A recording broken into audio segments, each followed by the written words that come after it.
Hindi susi ang kasal para sabihin kayo na habang buhay.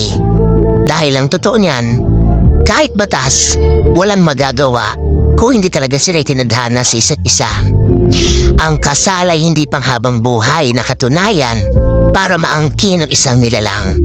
Ito'y isang papel na nagbibigay ng karapatan sa mga taong nagmamahalan na kadalasan sa unalang nararamdaman at kalaunan nauuwi rin sa hiwalayan. Dalalang hindi pagkakaunawaan. Hindi porket kinasal ka sa isang tao, habang buhay mo nang makakasama ito.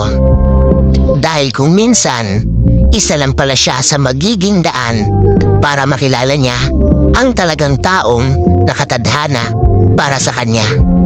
Kinikilala man ng Diyos at batas ang bisa ng kasal, pero iba pa rin ang bisa ng tunay na mamahalan at tinadhana.